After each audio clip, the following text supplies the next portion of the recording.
on air, online, on the go.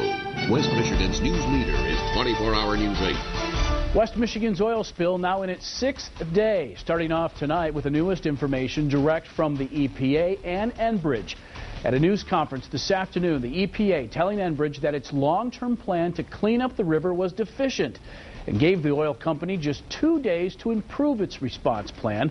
24-hour News 8 Steve Kelso will have more on that in just a moment. But first, another thing you need to know.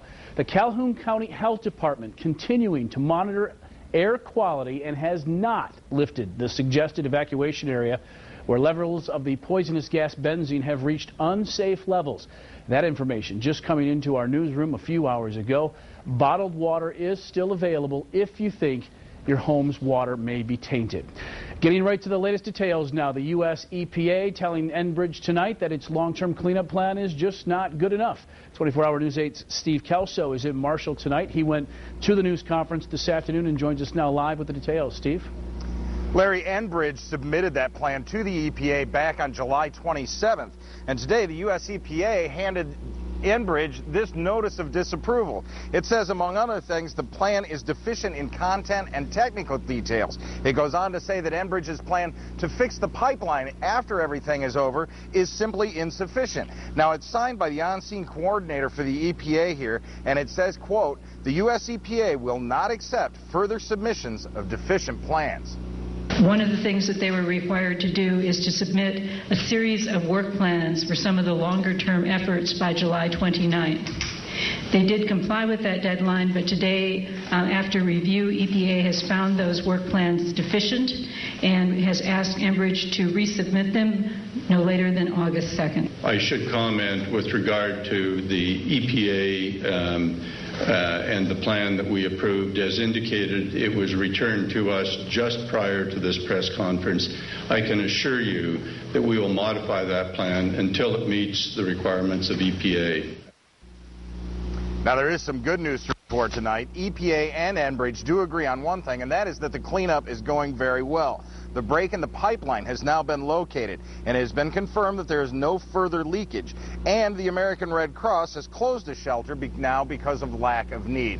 Coming up tonight at 6, we'll have further details about what went on in that press conference. Larry? Stephen, I understand you had a very interesting time getting into the press conference. Explain that procedure to us today, would you?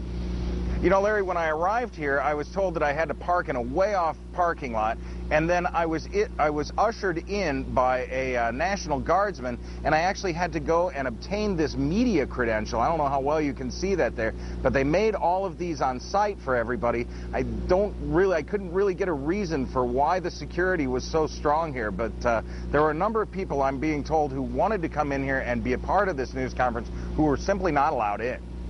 Steve Kelso reporting live tonight with the latest on the West Michigan oil spill. Thanks, Steve. Much more from Steve tonight at 10 and 11. Meanwhile, lawmakers also reacting to the oil spill. Congressmen Pete Hoekstra, Mark Schauer, and Fred Upton holding a joint news conference today at Morrow Lake. That to announce the formal investigation into the oil spill that will be taken on by the House of Representatives this fall when Congress returns in September. Why were they so slow in responding?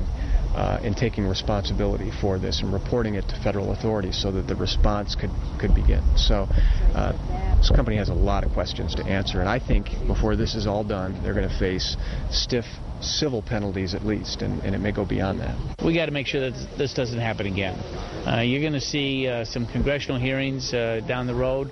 We're beginning to assimilate information, the timeliness of the calls, what has to be done, the testing of the pipe, all of those things. It's going to take a little while to get some of the answers to the questions that we have. The House investigation will be conducted by the Subcommittee on Railroads, Pipelines, and Hazardous Materials. Schauer is a member of that committee. Some interesting information we got our hands on this afternoon to help put you into real hard numbers. Exactly what's going on with the spill cleanup. Enbridge now says it has about 680 employees on site doing cleanup work. There's also more than twice the amount of boom in the water than yesterday. Enbridge says that's nearly 60,000 feet in place at 28 different boom sites now. In terms of equipment, they've also got 76 vacuum trucks, 17 tankers, and 40 boats on scene. Company officials say they plan to keep using their resources to clean up the spill. Another notable announcement coming from Enbridge this afternoon as well. They tell us that they're looking for more workers. If you're a member of a trade union and are looking for work, especially if you have labor skills, they want you to give them a call. You can reach Enbridge by calling the number on your screen. It's 888-459-3753. You can find that online as well. We've also been all over this story since it broke earlier in the week. We will continue, of course, to stay on top of it. We'll have more details on a candlelight vigil for people dealing with the spill, along with the most up-to-the-minute information about any new developments tonight at 10 and 11.